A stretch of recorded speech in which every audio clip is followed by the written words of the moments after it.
Ya que se han retomado las conversaciones de paz entre el gobierno de Colombia y las FARC, la guerrilla sigue rechazando los planes gubernamentales de someter a cualquier acuerdo a un referéndum. Reiniciaron los diálogos de paz en La Habana, interrumpidos el pasado viernes por los rebeldes, rechazando los planes gubernamentales de someter cualquier eventual acuerdo de paz a un referendo propuesto por el presidente colombiano, Juan Manuel Santos. La iniciativa presentada ante el Congreso por el gobierno como primer paso para refrendar en el futuro el eventual acuerdo que se llegare a alcanzar en La Habana no es vinculante. No la acompañamos ni sujetamos los diálogos y sus resultados a dicha decisión unilateral. Sin embargo, y a pesar de las circunstancias, las FARC-EP se mantendrán en la mesa fieles al compromiso de buscar la paz para Colombia por todos los medios. La posibilidad de una consulta sobre la paz simultánea con las elecciones del 2014 en Colombia pasó a ser este fin de semana un aparente obstáculo para los diálogos y este lunes fue duramente criticada por la guerrilla porque, según ha recalcado, esa es una decisión que debe estar sujeta a las negociaciones. El regalo de las curules no lo queremos si es con el precio de que, mientras algunos de los nuestros van al Congreso, a otros se les destine a ocupar sitios tras las rejas o condenados a la extradición. El gobierno presentó el jueves pasado en el Congreso un proyecto de ley con carácter de urgencia para que el referendo sobre los términos de un eventual acuerdo de paz coincida con las elecciones legislativas que el país celebrará el 9 de marzo del 2014 o con las presidenciales del 25 de mayo del mismo año. Las FARC, por su parte, considera que recurrir al referendo para el propósito de refrendación no es técnicamente aconsejable, ya que lo que se vota es un temario o articulado, e insistido en su propuesta de una Asamblea Nacional Constituyente con ese propósito. Muy bien, eso es la situación actual cuando los diálogos de paz aún están por abordar puntos como las drogas ilícitas, el abandono de las armas y la reparación a las víctimas. Ya el viernes hubo un intento pues de poner esa pausa pues a las conversaciones, un momento tenso, bueno, que se ha podido quizás superar el día de hoy, pero ¿hacia dónde van estas conversaciones? Bueno, la discusión parece estar avanzando, pero acá se plantea un típico problema en una negociación de este tipo. No se puede debatir públicamente todo lo que está negociándose, entre otras razones porque generalmente en una negociación uno tiene que hacer concesiones que preferiría no tener que hacer, de no mediar la necesidad de negociar. Pero el punto es que esas concesiones, que son dolorosas muchas veces, se dan a cambio de concesiones recíprocas de la otra parte. Si tú sometes eso a un debate público, hay el riesgo de que estalle la negociación. La forma de presentar esto a la población, se suele creer entre quienes teorizan estos temas, es decirle, bueno, esto que no te gusta es el costo a pagar para obtener la paz, que es algo que todos queremos. Entonces, sin embargo, eso crea es un problema de legitimidad. Por un lado, mantener en secreto las negociaciones es útil para que éstas avancen, pero por otro lado, ¿por qué la población tendría que sentirse comprometida con una negociación de la que no ha participado? Claro. ¿Cómo hacer que la población participe? La propuesta de Santos, que coincide con su interés político particular, es que la población participe legitimando el resultado de esta negociación al final del proceso a través de un referendo. ¿Por qué no quiere las FARC? ¿Qué es lo que le puede molestar al respecto? Es que es probable que un sector de la población que quiere la paz no quiera pagar el costo que éste involucre dependiendo de lo que se negocie. Por ejemplo, específicamente es probable que muchos dirigentes de las FARC, a los que podría calificarse como autores intelectuales de crímenes de lesa humanidad o de guerra, terminen o no pagando, digamos, una pena de prisión por esos crímenes, o pagando una pena severamente reducida, como fue el caso de los grupos paramilitares cuando negoció con ellos el presidente Uribe. Entonces mucha gente dirá, yo quiero la paz, pero no a ese costo. Y eso hace menos probable una aprobación en referéndum del acuerdo. Además que Juan Manuel Santos ha puesto pues en mano firme, ¿no?, este fin de semana, porque dijo, no, las condiciones no las ponen los señores. Yo creo que también ha servido para que Juan Manuel Santos pues ponga pues establezca una autoridad ahí, ¿no?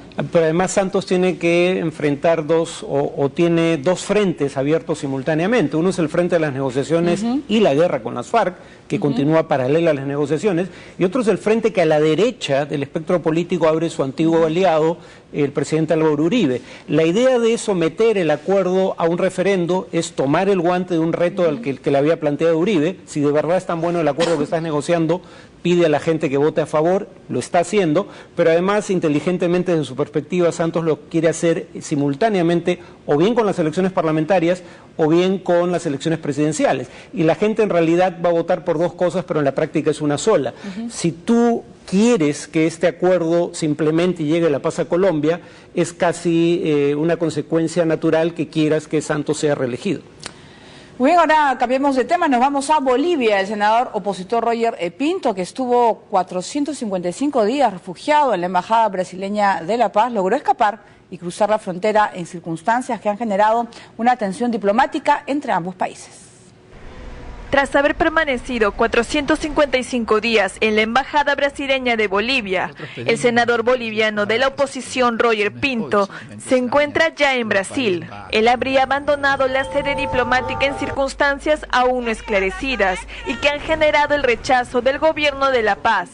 Asilado en esta embajada, Roger Pinto se declaró víctima de presunta persecución política por parte de Evo Morales, pues el diplomático reveló que funcionarios del actual gobierno estarían involucrados en violaciones de derechos humanos y delitos de corrupción. Por tal motivo, Pinto fue acusado de lo mismo y tenía prohibida la salida del país altiplánico. Las declaraciones por parte del gobierno boliviano no se han hecho esperar. El canciller David Choquehuanca denunció que Brasil incumplió la Convención Internacional sobre Asilo Territorial. El no contar con la autorización o la emisión de salvaconducto se violó la Convención del Asilo y el derecho internacional en cuanto al principio de soberanía de los estados. A su vez, como decíamos anteriormente, se vulneró la Convención Interamericana de Lucha contra la Corrupción y la Convención de Naciones Unidas contra la Corrupción. Anunció además que entregará una nota diplomática en la que exige explicaciones oficiales a Brasil, debido a la forma en que el legislador fue sacado del país el fin de semana. Por su parte, el senador de la oposición envió un documento, el cual fue leído por la senadora Carmen Nebioa González. Pero estos 454 días de encierro y aislamiento sirvieron para denunciar ante Bolivia y el mundo el verdadero rostro del poder político que domina, destruye y elimina a cualquiera que se encuentre en su camino. Ese poder dual y contradictorio, hoy el mundo conoce el verdadero rostro de don Evo Morales Ayma. Sin embargo, lo que suscita el interés internacional de este suceso es que hasta ahora nadie puede explicar cómo Pinto pudo burlar a la seguridad del gobierno boliviano sin levantar siquiera un mínimo de sospecha. Muy bien, en algunos medios lo han calificado como el Assange boliviano, que logró irse luego de un poquito más de un año, ¿no? Estando en la embajada. Bueno, él no ha revelado información confidencial a la que haya tenido acceso, pero en todo caso hay una primera etapa que no es tan controversial. La justicia boliviana lo está encausando judicialmente y el gobierno brasileño en ese proceso le concede el asilo. El asilo no implica que él que Brasil considere que él es inocente de los cargos que se le imputan. Podría implicar sencillamente que considera que no hay condiciones para un juicio justo en Bolivia. O sea, Brasil no necesariamente se pronuncia sobre el fondo de la cuestión. Para que veamos hasta qué punto esto no es controversial, habría que recordar que en el Perú hay exministros bolivianos que han sido encausados judicialmente en Bolivia y que obtuvieron asilo en el Perú. Eso no es tan controversial. Lo que es controversial en este caso es que, estando asilado en la embajada brasileña en Bolivia, Bolivia no le concede un salvoconducto para poder viajar a Brasil, y entonces esta persona huye de la embajada y llega a Brasil por sus propios medios, y la gran discusión es, obviamente tuvo que haber tenido complicidad o de funcionarios de rango bajo o medio del gobierno brasileño o del propio gobierno brasileño. El gobierno brasileño no se ha pronunciado sobre el tema todavía. Lo que sería complicado para Brasil sería que se determine que hay funcionarios de alto rango involucrados en trasladar a esta persona desde Bolivia hasta Brasil sin conocimiento del gobierno boliviano. Sí, porque es difícil que se pueda escapar de una embajada. La pregunta es, claro, ¿lo hará el verdadero Assange? No creo que deje la tranquilidad que tiene la embajada en Londres. Pero acá tiene que haber habido complicidad, al menos funcionarios por lo menos el encargado de negocios. El de la puerta, por lo menos. Claro. Los de seguridad por lo menos se tienen que haber dado cuenta. Muy bien, nosotros hacemos nuestra primera pausa del programa y vamos a volver con lo que está sucediendo en Siria.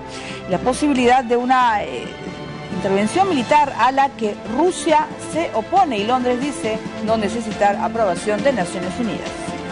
También con la prohibición en Rusia de donar sangre a los homosexuales. Incluso una película sobre Tchaikovsky sería cambiada para no incluir su vida gay.